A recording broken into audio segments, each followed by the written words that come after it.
Ça a été un travail de groupe. À la limite, je dirais que, et même quand on est élu, je trouve qu'on n'est pas là pour décider arbitrairement de ce qui doit se faire et comment ça doit se faire, mais je dirais il y a avant tout l'avis des utilisateurs, des usagers. C'est la première des choses et c'est tellement naturel.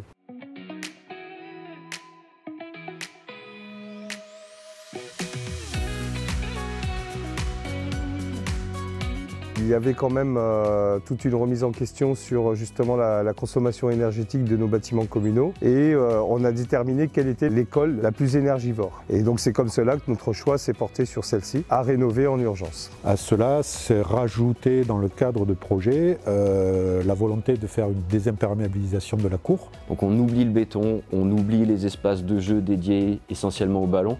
C'est un nouvel objet que les enfants doivent complètement s'approprier. Donc dans le cadre de la rénovation énergétique, on a fait une rénovation thermique par l'extérieur, par l'intermédiaire de panneaux de fibres de bois qui ont été mis donc, sur les murs extérieurs. Toutes les extensions étaient faites en ossature au bois avec une isolation en laine de bois. Et après, en toiture, nous avons des caissons de toiture qui sont isolés avec de la batterie pour diminuer toutes les consommations énergétiques. On a fait ce qu'on appelle un relamping, c'est-à-dire qu'on a changé toutes les lumières de toutes les classes pour mettre des lumières à basse consommation. L'objectif d'économie d'énergie sur ce bâtiment, on partait d'une consommation annuelle chiffrée en kilowatts et en fin de compte l'objectif c'est 40% d'économie. Mais pas que, parce qu'on a aussi toute une toiture en couverture photovoltaïque, ce qui fait qu'aujourd'hui en fait cette école produit plus que ce qu'elle ne consomme.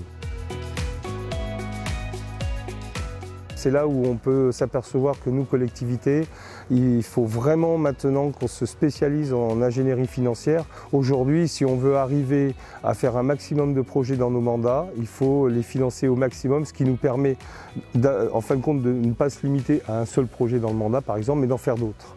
Si on n'arrive pas à collecter le maximum d'accompagnement financier sous toutes ses formes, pour chacun des projets, forcément ça limite le nombre de projets. Donc on a eu avant tout des financements européens, des financements d'État, on a eu des financements régionaux, départementaux, agences de l'eau, mais tout ça, évidemment, ne finance pas tout. Et donc, le reste à charge, entre guillemets, financier pour la commune, et c'est là où vraiment, ce que je trouve extraordinaire, c'est qu'effectivement, à travers ce dispositif EduRénov, que la Banque des Territoires accompagne aussi, dès le départ, dans l'ingénierie de projets.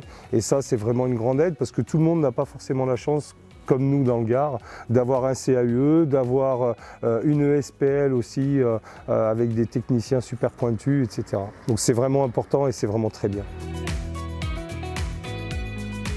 En fait, à partir du moment où on notifie l'architecte et où la commune fait appel à un mandataire tel que nous, c'est nous qui sommes la plaque tournante, on fait vraiment l'interface entre la maîtrise d'œuvre d'un côté et la commune de l'autre. Sans se destituer de son projet, nous donne complètement les clés du camion pour gérer le projet de A à Z.